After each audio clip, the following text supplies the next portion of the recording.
On fait le point sur la disparition de Mariam Baldé, une jeune femme de 24 ans, enceinte de 7 mois, qui a disparu depuis le 24 juillet dernier. J'ai rencontré son mari aujourd'hui. Il a accepté de nous parler. Il est très inquiet pour sa femme et son bébé.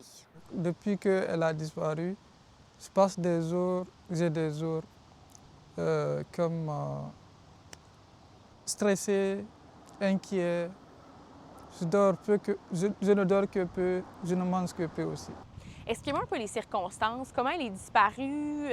Comment vous en êtes rendu compte? Expliquez-moi un peu comment que ça s'est passé.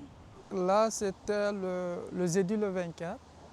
Je l'ai laissé à la maison. Moi, ce jour-là, je travaillais.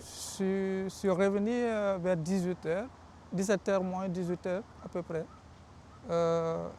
Elle n'était pas là dans le fond. J'ai checké dans tous les coins de la maison. Elle appelait et ne répondait pas. Puis, est-ce qu'elle avait peut-être des problèmes de santé mentale? Est-ce que... Ouais, elle ne se sentait pas bien.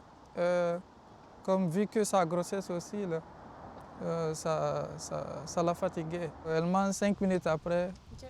elle vomit. Donc ça aussi, ça m'inquiète beaucoup. J'imagine justement que vous me disiez tout à l'heure que vous pensiez beaucoup, que ça vous trottait beaucoup dans la tête. Est-ce que vous avez une hypothèse? Là, aucune idée, je me demande là où elle est, si elle est en vie, si elle se porte bien.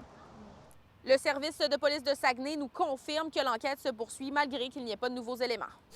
Pour le moment, là, les informations que j'ai, c'est qu'il n'y a pas eu de nouveaux éléments qui pourraient porter à retrouver là, la dame qu'on cherche toujours. Là. Il n'y a plus d'infos qui rentrent, mais c'est effectivement, ça ne veut pas dire qu'il n'y a plus que le dossier n'est pas actif. Là. C'est le contraire. Je pense que ce dossier-là risque de demeurer actif plus longtemps que la normale parce que oui, c'est une adulte qui est disparue, mais c'est quand même une dame, puis c'est une dame enceinte. Nous sommes la représentation au niveau fédéral, donc ce que nous essayons de faire, c'est d'être en contact avec les comités des différentes municipalités du Québec et du Canada en général.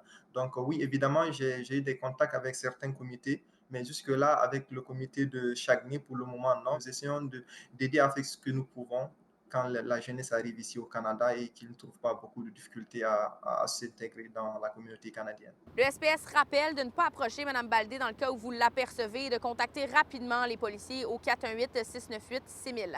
À Saguenay, Frédérica Fortin-Foster pour Nouveau Info.